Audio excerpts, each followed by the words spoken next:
my name is Riley Karajanakis, and I'm going to be doing my gospel communication project on Oman, and as if I were sharing the gospel with a person from an Omani family with an Omani background.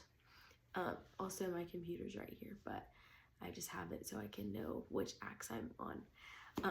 So first, I would start by talking to my friend. I'm going to call her Kylie. I would tell Kylie that God created everything. He created the world, everything living in it, birds, animals, plants, fish, sunsets, mountain ranges. He made everything perfectly. And he also made Adam and Eve after he made creation, and he made them together because God said it was not good for man to be alone. And I would really highlight this to the Omani person I was speaking to, because in their collectivist mindset, they really value marriage. So I would explain how God designed marriage as a beautiful thing for creation, his children to enjoy. So they were in perfect union with God, and they had no sin, and they heard his voice clearly, and they lived in perfect relationship with them. And then the enemy of God, Satan, enters the story in the form of a serpent, and he lies to Eve, and he manipulates the truth of what God says. And then Adam and Eve start believing what the enemy is telling them, and the serpent convinced them that God was withholding things from them. So Adam and Eve decided to disobey what God had told them, and God had basically told them not to eat of this specific fruit from this specific tree. But he gave them so many other trees to eat from. But he said, do not eat from this one. It is not good for you. You will surely die. But the enemy tricked them, and they disobeyed God. And therefore, through Adam and Eve's sin entered the heart of every single human that would come after them. Here I would talk about Romans 5:3. And then I would explain how every heart, Ecclesiastes 3:11, every heart, if I was talking to Kylie, I would say every heart longs for something more. Adam and Eve longed to be back in relationship with God, but because we are sinful and God is holy and perfect, their sin separated us from God. And so now all humans, when they're born, are separate from God because we have sin and God is holy. So we are worthy of death at this point, and we're stuck, basically, once we have sin. So then, moving on with the story, God, in his grace, chooses to favor a certain country.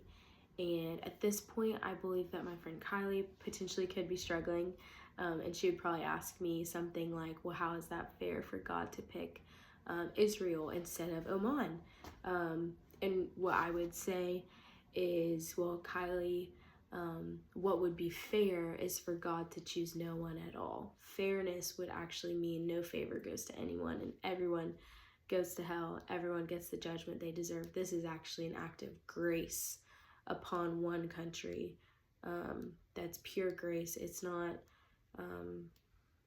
deserved, and it's not that Israel deserved it more than Oman, but out of his grace, he decided to save one nation and favor one nation and father one nation. So he blesses a family, the family of Abraham. Through Abraham, the descendants were born that were favored and became the nation Israel. And I would say the stories of Israel, King David being a good shepherd and the great king of Israel, and Daniel remaining faithful to God, and Abraham being blessed with a son, and how God shows favor to certain people, even though they don't deserve it. He gives them unmerited grace. But they're still stuck in their sin because they don't have a sacrifice and they don't have any way to make their way back to God because they keep sinning. Even David and Daniel and Abraham have sinned. And this is where I would really hone in for an Omani would be Muslim. And I would say that no matter how hard they try, we always have sin and we can never make our way back to God because he is perfect and has never sinned, and every human has sinned. So at this point, Israel and all of humanity is still stuck without an answer because they have this law to follow, but they keep falling short of it. They're stuck. They keep sinning. They keep turning from God. Even the good, favored people like David and Daniel. David is an adulterer, and they're stuck. So then I would go into Act 4, which is the coming of Jesus, and basically I would explain how God was heartbroken that his creation was separated from him, and so he looked down on humanity and he said, I'm going to send my son, and I'm going to send my only son because I love them so much. And it's an act of love. It's not God denying his deity, but it's an act of love. I would really, really stress this because an Omani Muslim would probably have quite the apologetic against God becoming a human. But Omanis love the life of Jesus. I've gotten the chance to spend some time in Oman, and they love the life of Jesus. And I would really emphasize like the life, the birth, the life, and the death even of Jesus was one that was really similar to their culture. Jesus valued being with people. He didn't value doing all these things, but he even tells a lady named Mary that she chose the right thing by just sitting with him and just being with him and not necessarily working for him. And I think an Omani would receive this really well. So he sent his one son. He lived the perfect life that no human had ever lived before, and that was the necessary thing for humanity to be right with God. And so humanity betrayed the Son of God and killed him, and Jesus overcame the one thing that humans never could, the two things humans never could, sin and death.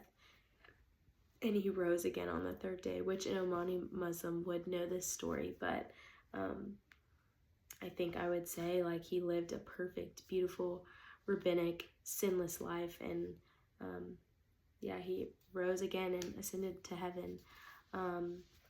Ultimately, no amount of CQ knowledge here could make the scales fall off their eyes, and at this point I'd really be asking the Holy Spirit to make my words make sense to them. But then I would move to Act 5 and 6.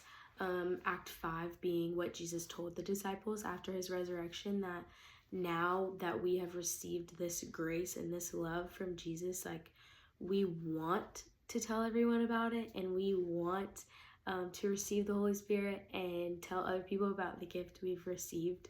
And I probably would explain this in a really gentle way because a lot of Muslims in Oman have not had great relationships with Christians, and I would explain that I'm not trying to convert you, but I'm trying to show you what saved my life and what could save your life too. Like I've been healed of this thing, and you're sick with the same disease, and I have the cure for your soul. So I would go back to Jesus being the way, the truth, and life. And if I really believe that, then our response has to be to go. And me loving you means that I will share the gospel with you. And this is ultimately for moving into Act 6, the return of Jesus. Once all people, he's so gracious. Again, going back to his grace, not his justice. His justice and his grace. His justice being patiently pushed back for the sake of all people having the chance to hear. Jesus promises to return, but he's so gracious and so patient that he'll wait for all of creation to hear the gospel.